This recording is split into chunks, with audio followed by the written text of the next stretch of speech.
Wenatchee is gorgeous in the spring with its lush green rolling hills, abundant wildflowers everywhere, and the views of the Columbia River. The local food scene offers an abundant selection of authentic international cuisines featuring the unique farm-fresh ingredients of the region. Wenatchee is also home to award-winning wines, handcrafted hard ciders, and a talented handful of local brewers producing fine craft beers. Visit Wenatchee, the heart of Washington State. $20 million, $19 million, $6 million. These are all awards recovered for clients of Phillips Law Firm. To win big, you have to fight big. And Phillips Law has been fighting the too-big-to-fail insurance industry for decades. Not every case will have a multi-million-dollar outcome, but Phillips Law will fight just as hard to recover the outcome you deserve. If you or a loved one has been injured in a car accident or on the job, call or click today at 1-800-JUSTICE or visit justiceforyou.com. Hey, this is BJ. Thanks for listening to our show's podcast. If you're a fan of all things geeky, you should check out my other podcast, BJ Shea's Geek Nation. We have new episodes every day, and you can check it out at bjgeeknation.com. Your driver's license is important so you can get back and forth to work, get your kids to school, and back and forth to daycare. If your license has been suspended because you can't pay your tickets, you can't do any of those things. Let's talk about Chapter 13 bankruptcy. You may have heard the tickets cannot be discharged, but they can be dealt with in a Chapter 13 case. Why not come in for a free consultation? The chapter you choose will make all the difference to your getting back legally on the road. Let's design a plan to pay off your tickets and restore your license immediately. I'm attorney Travis Gagne. Please contact me today at choosetherightchapter.com. That's choosetherightchapter.com.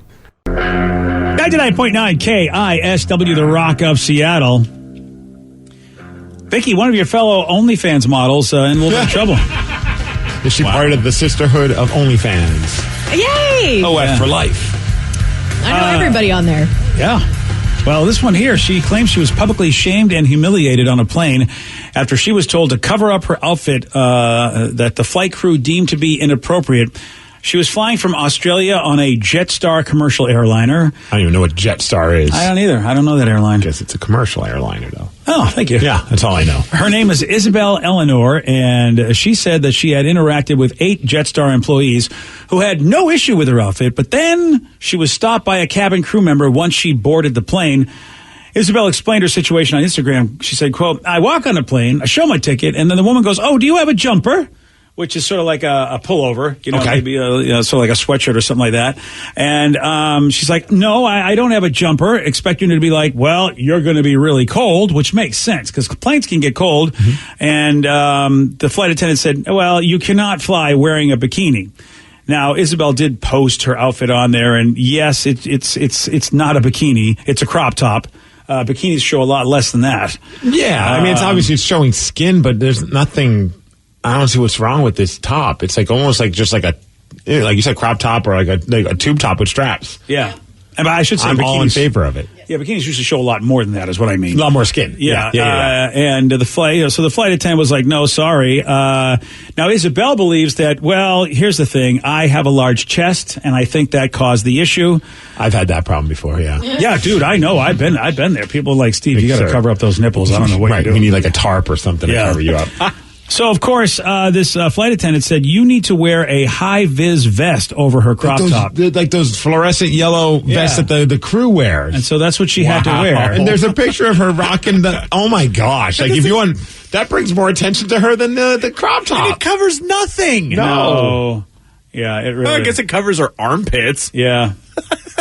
That is so dumb. Because I guess like they were like, I'm reading her little account of it all, and like at some point they were like, "Don't you have anything in your luggage that would have like?" Yeah. And meanwhile, those flights that she's on, dude, their people are neck and neck to each. Like they're right next to each other. Yeah, they're packing those flights. That's. I didn't think enough people were flying. I gotta imagine every dude when she walked on that plane is like, "I hope she's sitting next to me." Oh yeah, she's sitting next to me. Yeah. And then she's got to wear that. Then she's got to wear that jacket. And she's an OnlyFans model, so she's probably like very happy that people would be happy to see her. Well, then she needs to offer a discount to the flight crew for OnlyFans. What if she hands out cards? Like she's sitting next to a dude and go, "Hey, listen, if you like this, here you go. Check out more." I think her being is the card. Yeah, you're right. So Jetstar spokesperson, of course, addresses the incident and goes, we contacted Isabel about her recent experience and have apologized for the way the situation was handled. While we do have basic dress requirements on our flights, for example, shoes, we do not have any policy regarding crop tops. I wonder, like, beyond the apology, they got to give her some flights or something. I mean, come on. At least a couple bags of nuts. Something. I mean, especially since it turns out that Let her keep the vest, the sweet vest. She probably had to give it back. Plus, I mean, where the hell's that vest been? You want me to wear this? I agree with you. I The would whole be thing like, is weird. I don't want that gnarly thing on my body. Right? Yeah. Look, I understand that people have their sense and sensibilities, but you're in public and it's a completely legal outfit. And for that matter, it was black. I mean, really, if she wore a white crop top, that would even be more revealing because white just reveals so much. I thought, what was she supposed to do? What is she supposed to do? Yeah, maybe. I'm trying to see how many followers she has on Whoa! Well, I can see why she on does. the OnlyFans. 57.9 thousand. I'm already looking. Yeah. 57,000 followers? She's a very That's on one of her OnlyFans. She's got another one where I think she does stuff with her boyfriend or husband. Oh, and they you got say- 25.3 thousand. So you're saying does stuff, like they like stuff, you think? Well, I can't go into her account without signing up, but this is her cover photo. $10 a month. So let's say between the two, 70,000 followers, $10 a month. That's $700,000 a month that she's making, if my math is correct. Yeah, it's pretty correct there. Damn. Well, there you go. Times that by 12. Well, you gotta, like, OnlyFans takes, if you're getting $10 per person, it takes $2 away, so it's really $8. Okay. Oh, That's well, great. geez, that's it. Let's say she keeps all those subscribers for an entire year. It's around $8 million. Okay, and so out of $10, they take 2, so that's basically 20%. So, you know what? She's still doing pretty good. Yeah, she's doing I really, do like really her good. bio. It says, what's the difference between a joke and 2 packages? Yeah. I can't take a joke. Devil face. Oh, wow. And that's why she has so many Whoa, subscribers. two, she said. And okay. that's why And she said she people pay $10 it a takes 2 to have an OnlyFans page. And it doesn't count any of the custom content that she's willing to do as well.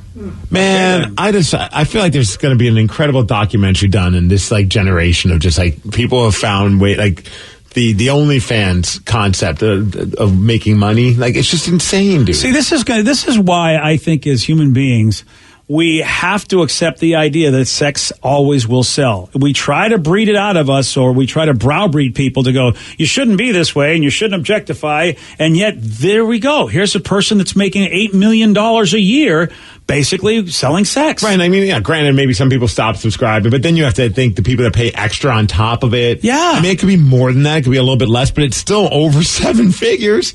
And that's incredible. It is incredible and just shows me that it's the oldest profession, using sex as a way to make money. It's the oldest profession, and yet we tell everybody, don't do it, and then she shows up and says, are you sure? Because I'm making bank. Mm-hmm. So, and what's her name? Isabel Eleanor. People are asking. Isabel Eleanor. People want to do some research.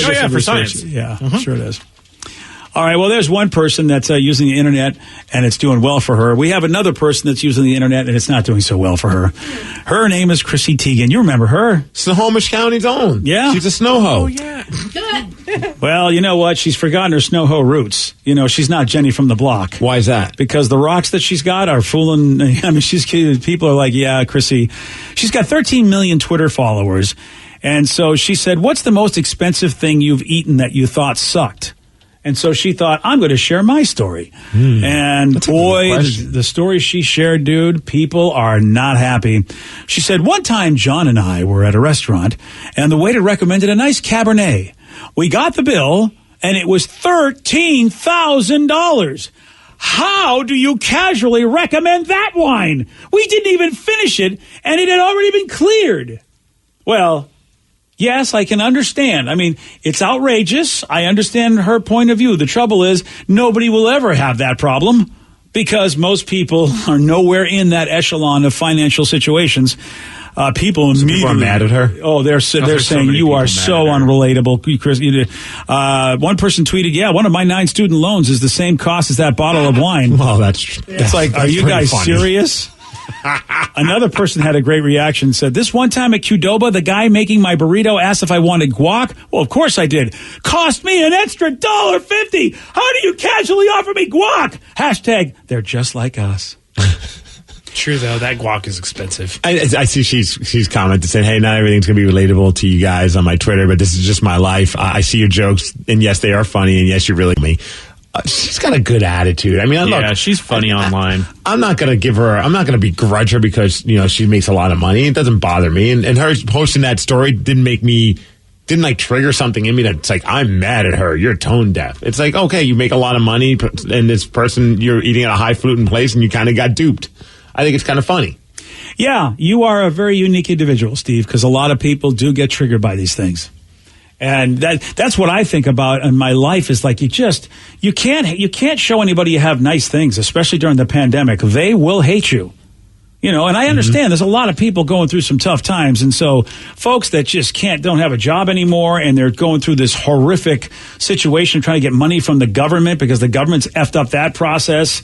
Man. Why is this random celebrity going to get you that angry? Because you are suffering and they are not. And they could be the target of... You could get your anger out on them. Well, I guess you just figure like, wow, I am going through hell right now, and you're telling me, oh my God, can you believe they charged me $13,000? You know what I mean? It is tone deaf to certain people. I would say that I wouldn't post something like that during this time. I mean, it's a funny story, but I know that not everybody's like you. I know that, right. Honestly, I don't know how I'd be if I didn't have a job. I probably would be the same way like you, SOB. I think I would be just as angry, but I wouldn't be spending time on Twitter yelling at people that I don't know. I'll tell you that much. I don't know what you'd be. What would you be doing if you were jobless, I wonder? Applying for jobs. Okay, fine. I suppose you'd be spending your time online with that. And watching wrestling like I always do. So have you ever been that way at all in your life where you've just been upset at somebody else's success? No. That's amazing. No, I think it's just how I was brought up to you don't worry about other people's success and failures. You focus on your own. It's a healthy attitude. Yeah, I didn't have that. I've had that happen in life where people try and plant seeds like, blah, blah, blah, blah, you do this, that, and the other thing, and the person you do stuff with does this, that, and the other thing. Doesn't the whole trying to pit coworkers against each other or whatever, and it's yeah, man, it's not going to work with me. I don't care about that kind of stuff. I just worry about my own thing, and if I'm happy with whatever, the money I'm making, the job that I have, I'm not going to all of a sudden change that attitude because someone else might be doing better. That's not my issue. Oh, you're a better man than me. I know. I've been telling you that for years, man. Yeah, you really are. Because I was caught in that drama. Yeah, it's easy to get caught into it, though. Oh, I worked for somebody, and somebody said, you know how much we do, and blah, blah, blah. But I never understood what it was like to be a host of a show. All I had was just this perspective of being a support person who was hired by that person and said, please help me with my show. And I had such anger and such upset. And eventually I came to where you are, but much later in life. I wish I could have been had your ethic at the beginning. I would have been a better employee and probably would have done better in life. As long as you feel like you're being taken care of, what does it matter if someone else is being taken care of in a different way? That's the thing. That's been my mentality, but that's also from my grandfather and my mom's side. That would kind of put that in me, you just work hard and you do what's right for yourself, and don't worry if the other person's getting something that you don't want. It didn't bother you when you didn't know. All of a sudden now it's bothering you because you do know. It seems it made sense to me. I'm not saying that it is. Steve, and your grandfather's generation, and even your dad's generation, I think that they were taken care of better. Could be, yeah. You know what I mean? I really do, because now I think people are just seeing the haves, not treating the have-nots as well as the other generations' haves and have-nots interacted with each other. I have said, it's still not right. I think your attitude is the best attitude, is always just focus on yourself and you will be better. But Chrissy Teigen seems like someone that likes to poke fun at herself. Granted, it's a massive humble brag that they can afford that kind of thing, but I'm not going to get mad at her for that story. And it's funny, though, she posted a screenshot of celebrities that are trending and her name's on it. And it just says worst nightmare. Yeah. Because as a celebrity, it's probably the one thing yesterday I saw people had Chris Pratt was trending. R.I.P. Chris Pratt. I still don't know why. Because you go on and everyone's just talking about R.I.P. Chris Pratt, but no one's given the reason. Yeah, why is it R.I.P. Chris Pratt? He's still alive, right? Yes, he is very alive. They've been trying to cancel him for a while for different reasons. So this is their cancel language. Right. And so they always say he's the worst of all the Hollywood Chris's. They just don't like some of the stuff he's done. He's been associated with certain things that a lot of people don't like. And that really? Sort of thing. I have been oblivious to this. Just religious stuff. It's, wow. Yeah. I didn't know Chris was going down a road people really political. It's more political. Is he leaning towards the anti-liberal? Is that why? I mean, usually the people who are anti-liberal are getting canceled. Yeah, he's just leaning towards liking one over the other. Yeah. And usually, I mean, look, I hate to say it, but, usually the people that are getting canceled are the folks that don't agree with the liberal viewpoint. Usually. I'm not saying that's always the case, and I'm not saying one's right over the other, but that's what I'm seeing with the cancel culture is usually it's liberals canceling somebody who's not liberal. The problem is when you click on the damn trending thing, and then it's like everyone's just talking about it, but no one's giving me the damn reason. And I'm like, I just had to sit through like multiple tweets just to find a little hint of what's going on. I had to go to Google. Yeah.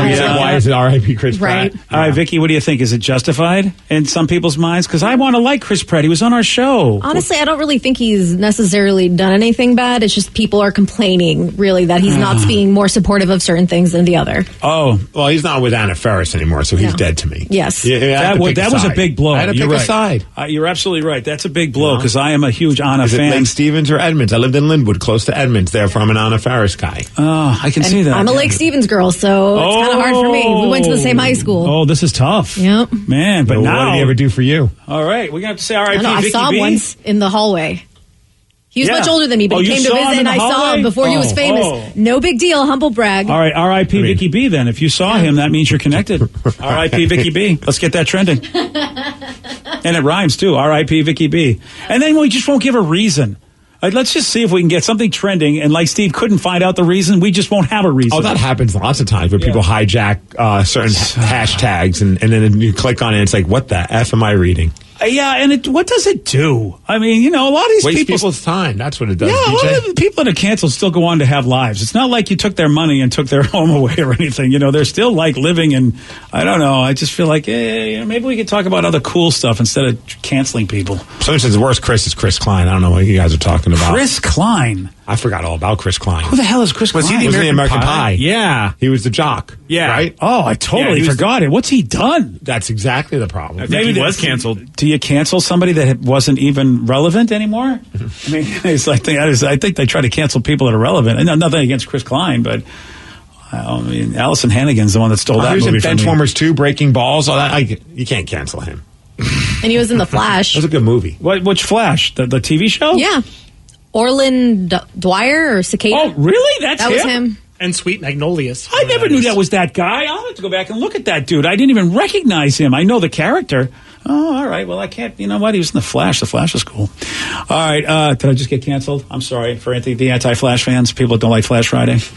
All right. There are certain activities and hobbies that will make you the dullest person in America. Oh, I'm worried.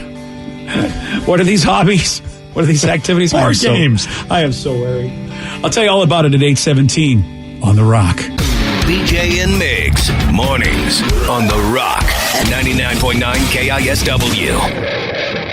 Wenatchee is gorgeous in the spring with its lush green rolling hills, abundant wildflowers everywhere, and the views of the Columbia River. The local food scene offers an abundant selection of authentic international cuisines featuring the unique farm-fresh ingredients of the region. Wenatchee is also home to award-winning wines, handcrafted hard ciders, and a talented handful of local brewers producing fine craft beers. Visit Wenatchee, the heart of Washington State. New on Curiosity Stream. Deformed trees, mutated wildlife, and no humans for miles. 10 years after the disaster at Fukushima, see what this irradiated ecosystem can teach us about nuclear fallout on Radioactive Forest. Plus, looking for the most diverse marine life on the planet? Dive into the Coral Triangle and experience a frenzy of wildlife you've got to see to believe on nature's greatest secret. It's all on Curiosity Stream. Annual plans are $20, just $1.67 a month. Visit curiositystream.com. $20 million, $19 million, $6 million. These are all awards recovered for clients of Phillips Law Firm. To win big, you have to fight big. And Phillips Law has been fighting the too big to fail insurance industry for decades. Not every case will have a multi-million-dollar outcome, but Phillips Law will fight just as hard to recover the outcome you deserve. If you or a loved one has been injured in a car accident or on the job, call or click today at 1-800-JUSTICE or visit justiceforyou.com.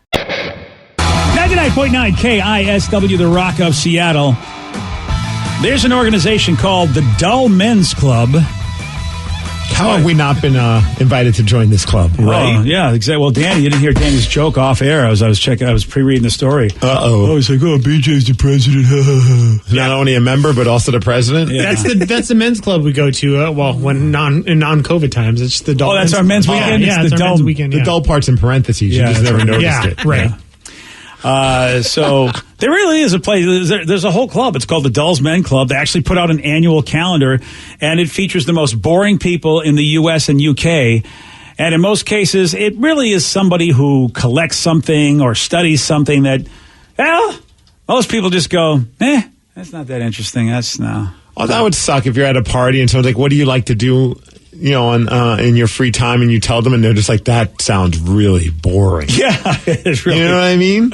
Yeah. And when they're excited about it and they go into Wikipedia mode, it's even worse. You don't understand, dude. I heard a conversation yesterday in the bathroom. Somebody was talking about languages. I'm doing my business, and they were having an animated... Well, I should say one dude was, and the other guy was like, huh, really? And it was like... Oh, he was just trying to get out of the bathroom. Then. Yeah. I've been there. Do you know that they have so many different consonants, and they subjugate the... And I'm like... Wow, dude, nobody cares but you. I'm just trying not to drip on my shoe, man. Can you just stop talking to me? Oh, it was a beating. And the other guy, it's like, you're so unaware when somebody's bored of what you're talking about, like in the middle of you talking about it. This is funny. The calendar says we're celebrating the ordinary. Well, it is pretty ordinary. Dull sometimes is pretty much just ordinary. Nothing extraordinary about your life if it's dull, right? Mm-hmm. So...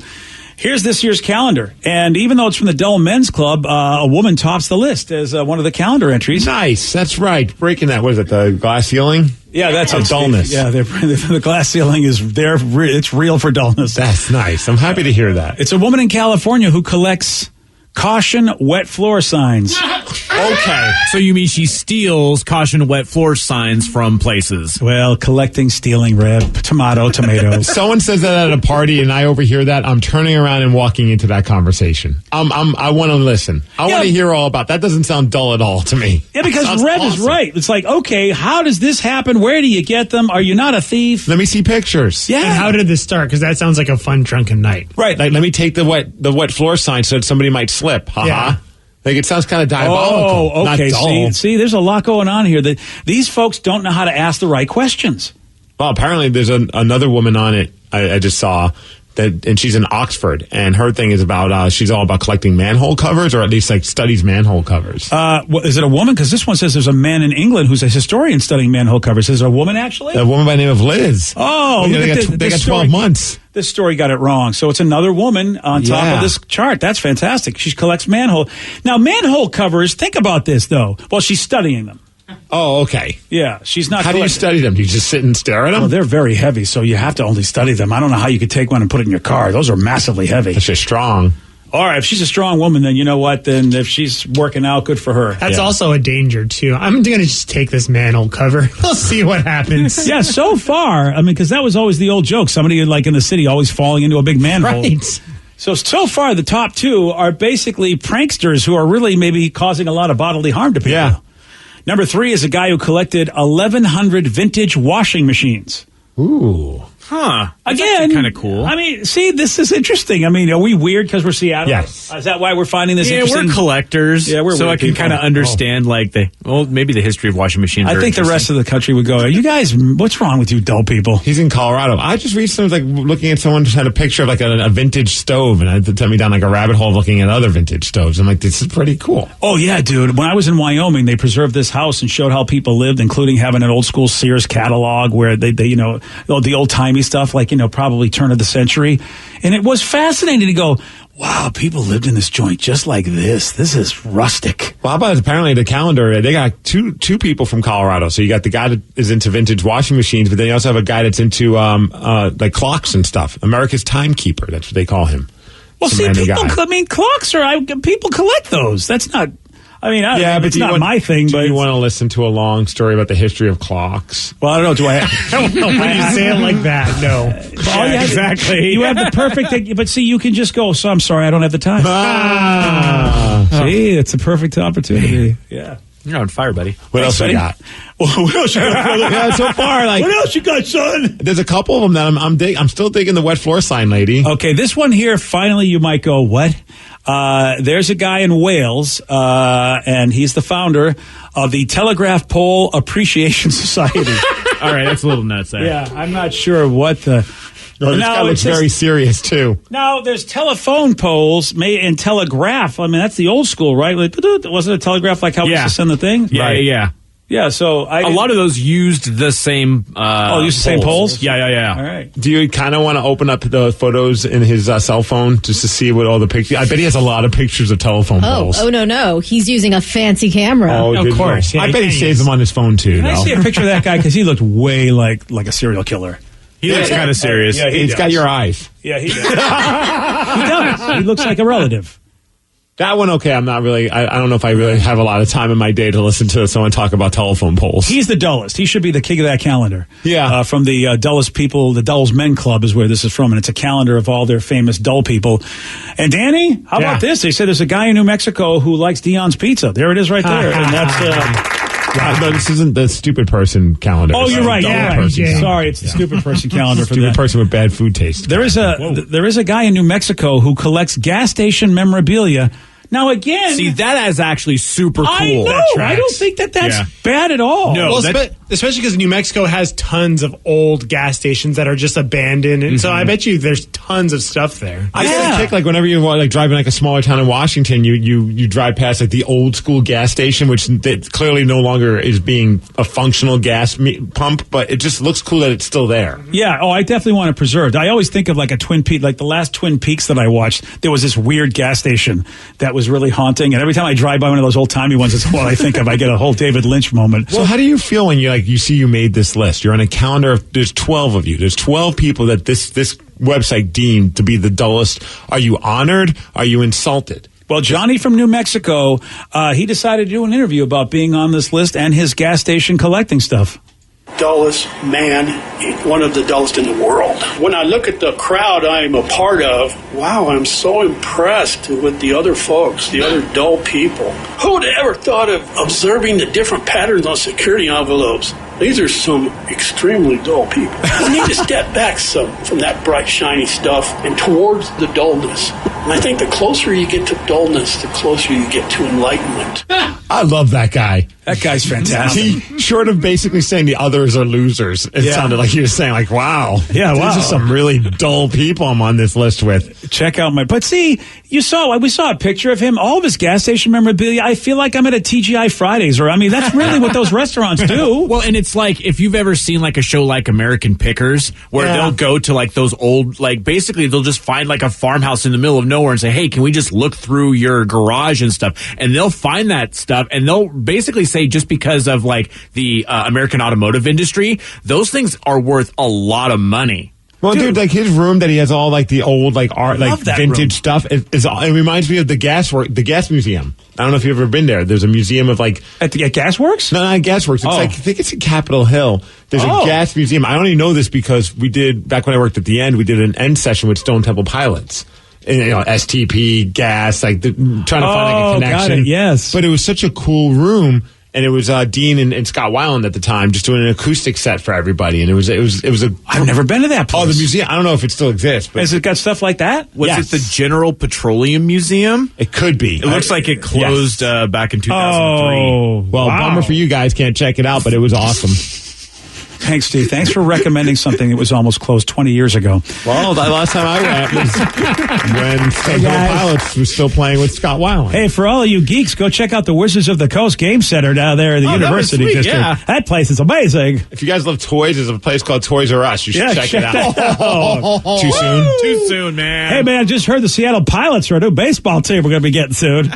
Guys, we're going to go to a Sonics game. Man. That's not right. Thanks, Sorry. Steve. Thanks a lot. Sorry. You know, how about he was talking about this guy James from New York City that collects security envelopes. Oh, that's the guy. But he looks like he's in his mid-20s. Like everyone else looks like they're 40 or older. What's a security envelope? I have no idea. Are those the ones that have like like they have the patterns on the inside of the envelope so you can't tell what's in it? Yeah, it looks like it. Someone said this is the premise perfectly for a dinner for schmucks. That was a good movie. That was a great movie. Yeah. They're absolutely right. But there's something zen about it. You know what I mean? You get to collect yourself. I got a buddy that just collects all old magazines and sometimes old autographs of people that nobody care about. Mm-hmm. And he's so joyous about it when he does it. And he posts it on Facebook. He goes, I found this. What do you think? And I'm thinking, this guy is having fun with his life as he's, his kids are out of the house. He's still got to go work his job until he retires. There's that time in your life when you're like between 55 and 65 where the kids are probably out. You're not ready to retire. What do? You kind of look, you're just like, I think the end is coming, but I can't leave yet.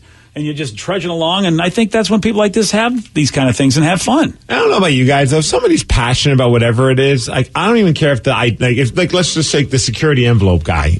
I probably would listen to him, like, if there's certain passion to, like, what he's talking about. Maybe not for an hour, but for, like, a little bit. Like, I think that stuff's interesting. The problem is a lot of people like that don't have passionate delivery with their voice. That's why, Dr. John Medina, who's a great author and wrote a book called Brain Rules, he's a super smart cellular biologist guy. And when my buddy said, hey, let's go have dinner with him, I thought, oh, my God, it's probably going to be boring as all hell because most scientists are. But Dr. John Medina is like one of the most affable, just bubbly guys that he makes that stuff fun because he's so passionate and he's able to really tell fun stories. Even though my brain can't pick up half the conversation, he still makes it fun because he's got a great delivery. Every 3 words you're Googling. Oh, I totally do. I just sit there and go, I don't know what he just said. I don't know. Whereas sometimes you sit down with really smart people and you go, God, can this end? I know you're smart and you seem like a nice person, but my God, I need you by my bedside when I'm having a hard time falling asleep. That's the only time I really want to hear from you. All right. We've got Steve over here that yesterday he was fallible. He got this one wrong.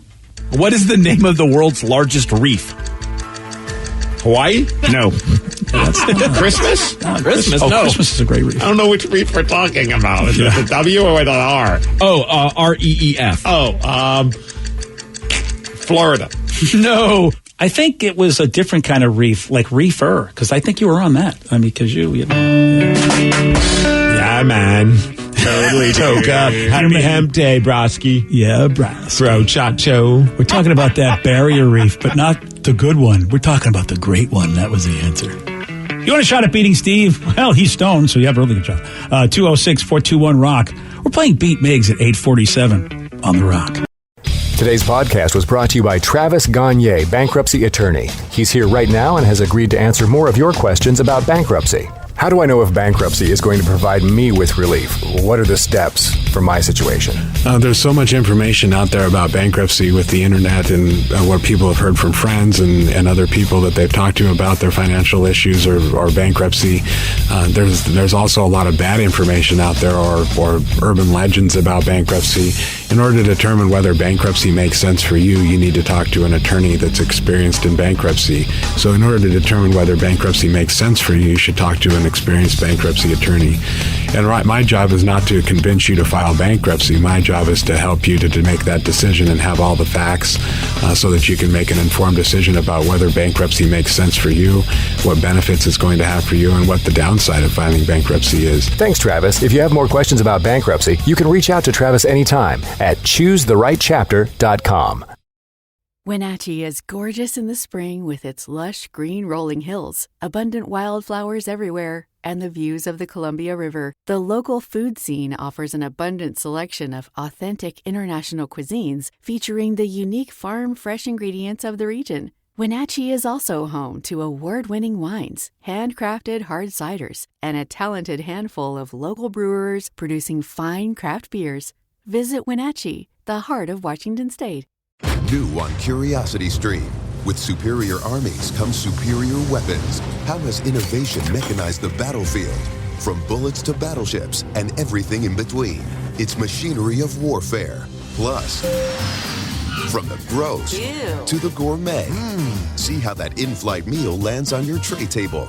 On secrets of your airline food. It's all on Curiosity Stream. Annual plans are $20, just $1.67 a month. Visit CuriosityStream.com.